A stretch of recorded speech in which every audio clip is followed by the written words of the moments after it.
안녕하세요. 오늘도 책 한 권 함께 읽어보겠습니다. 영상 뒤에는 이 책에서 좋았던 문장을 캘리그라피로 한번 써보고요. 또 저희 동네에 아직도 활짝 남아있는 벚꽃 영상도 올해 마지막으로 담아봤습니다. 편하게 봐주시면 좋겠습니다. 오늘 소개할 책은 박완서 작가의 단편 소설집 주디 할머니입니다. 이 책은 박완서 단편소설 97편 가운데 여러 작가들이 가장 좋다고 추천한 작품 두세 편씩을 모아서 최종 10편을 묶은 책입니다. 제가 좋아하는 강화길, 구병모, 백수린, 성혜나 작가 등 여러 작가들이 추천한 작품들이라 더 흥미롭게 읽었어요. 책에는 총 10편의 단편이 들어있는데요. 그 중에 저는 2편 정도가 특히 기억에 남았습니다. 먼저 책 제목이기도 한 주디 할머니입니다. 주디 할머니는 자식들을 훌륭하게 키워내서 해외에 자리 잡게 하고 본인은 혼자 아파트에서 노후를 보내는 그런 인물이에요. 겉으로 보기에는 여유 있고 또 품위 있는 삶을 사는 것처럼 보입니다. 부족함 없이 안정된 노후처럼 보이기도 하고요. 그런데 이야기의 마지막에서는 정말 예상하지 못했던 반전이 드러납니다. 그 반전을 통해서 그 인물의 삶을 완전히 다른 시선으로 보게 됐어요. 주디는 할머니의 손녀입니다. 다른 손주들은 이름조차 기억하지 못해도 주디만은 늘 마음에 두고 어린 시절 사진을 항상 가지고 다닐 만큼 할머니에게는 아주 특별한 존재거든요. 읽으면서 처음에는 그래서 무슨 얘기지? 이런 생각도 들었습니다. 그런데 뒤에 꽤 큰 반전이 나오면서 많은 생각을 하게 되는 그런 작품이었어요. 오래된 작품이라 처음에는 문체와 단어들이 조금 낯설게 느껴졌는데 읽다 보니 박완서 작가의 특유의 담담한 유머가 자연스럽게 느껴졌고 또 생각보다 재미있게 읽혔습니다. 인생의 외로움이나 인간관계에 대한 생각도 하게 되는 그런 이야기였어요. 두 번째로 기억에 남는 작품은 나의 가장 나종진이인 것입니다. 이 작품은 전화통화로 시작을 합니다. 시댁 형님이 주인공에게 전화를 걸고 말없이 들어주는 형님과 주절주절 많은 이야기를 하는 동서의 대화가 이어집니다. 전화통화 속에서 주인공이 겪었던 사건과 감정들이 하나씩 드러나는데 아픔과 억울함 그리고 치유와 공감이 마치 물 흐르듯 이어지는 그런 이야기였습니다. 제목인 나의 가장 나종진이인 것은 가장 마지막까지 지니고 있는 것 혹은 가장 소중한 것을 뜻하는 표현이라고 합니다. 이 작품 역시 50여 년 전을 배경으로 한 이야기입니다. 하지만 전혀 낡게 느껴지지 않았고 오히려 요즘 드라마 같은 느낌으로 읽혔습니다. 이 이야기에서 가장 중심이 되는 것은 주인공의 아들 이야기인데 주인공의 아들은 이미 세상을 떠났습니다. 시간이 지나도 마음속에서 해결되지 않은 아들의 죽음에 대해 주인공은 계속 이야기합니다. 책에는 이런 문장이 또 나옵니다. 잘났던 못났던 남의 집 아들들은 모두 비웃어 주어도 시원찮을 만큼 내 아들은 그 누구와도 비교할 수가 없었다. 이 문장만 봐도 아들에 대한 자부심과 사랑이 얼마나 큰지 느껴집니다. 또 이런 말도 합니다. 그렇지만 형님, 창석이가 대학 들어간 해가 언제예요?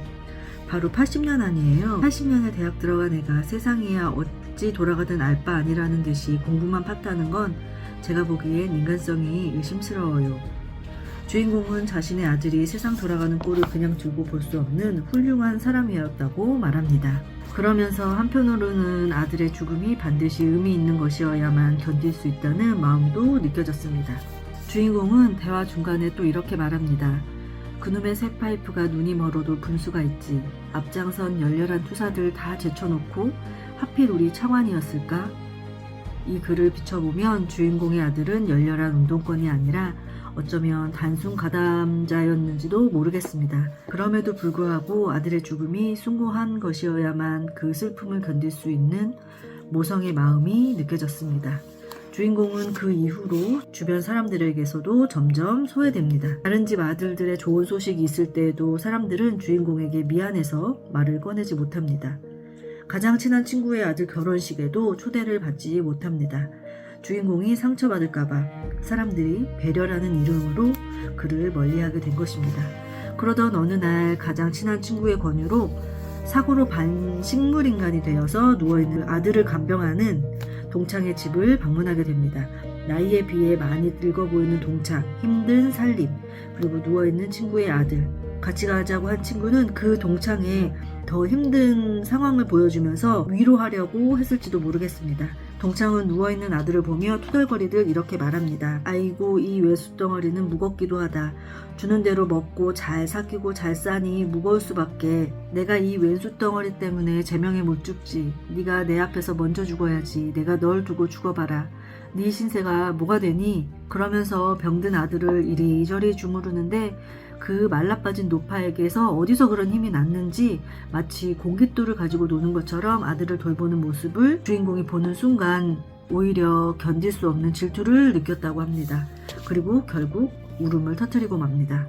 이 장면을 제가 읽으면서 제가 엄마여서 그런지 저도 함께 눈물이 났습니다. 누가 봐도 힘든 상황임에도 불구하고 그럼에도 아들이 그 엄마 곁에 있는 것이 너무 부러운 것이었겠지요.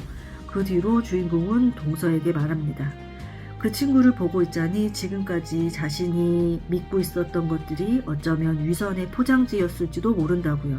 예전에는 증조모 제삿날 같은 것들이 중요했고 남들이 나를 어떻게 보는지도 중요했지만 이제는 내가 보는 내가 더 중요하다고 그렇게 말합니다. 남을 위해서 나를 속이고 싶지 않고 쓸데없는 것들로 짐을 지고 싶지 않다고도 말합니다. 처음에는 그저 수다많은 아줌마의 넋두리처럼 느껴졌어요. 그런데 다 읽고 나니까 자부심, 자격지심, 위선, 미화 그런 것들이 하나씩 벗겨지는 느낌이 들었습니다. 그래서 오히려 마음이 시원해지는 그런 작품이었습니다. 또 책에는 애보기가 쉽다고 같은 재미있는 작품도 있습니다. 부잣집 할아버지가 4시간 동안 손주를 보는 이야기인데 마냥 재밌지만은 않은 내용을 쉽고 또 재미있게 써내려간 것인데 이것도 말하다 보니 또 꽤 괜찮았네요. 처음에는 이 책이 오래된 책이라 단어도 낯설고 조금 지루하게 느껴졌는데 읽다 보니 왜 사람들이 박완서 하는지 알 것 같았습니다. 이 책은 제가 빌려 읽은 책인데 저는 소장하고 싶다는 생각이 든 책이기도 합니다. 이 책에 있는 좋은 문장 한번 써보겠습니다. 이제는 남이 보는 내가 아니라 내가 보는 내가 더 중요하다. 이 문장 천천히 써볼게요.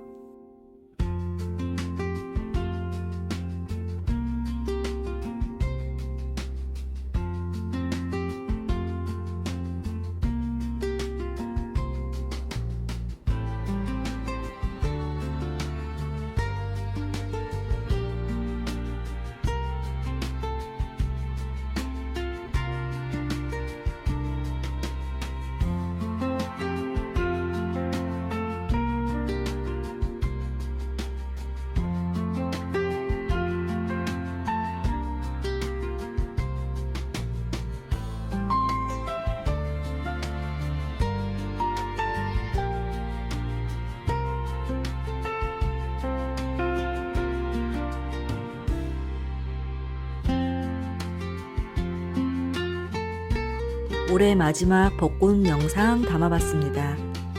다음에도 좋은 책으로 또 영상 만들어서 올게요. 모두들 좋은 하루 보내세요.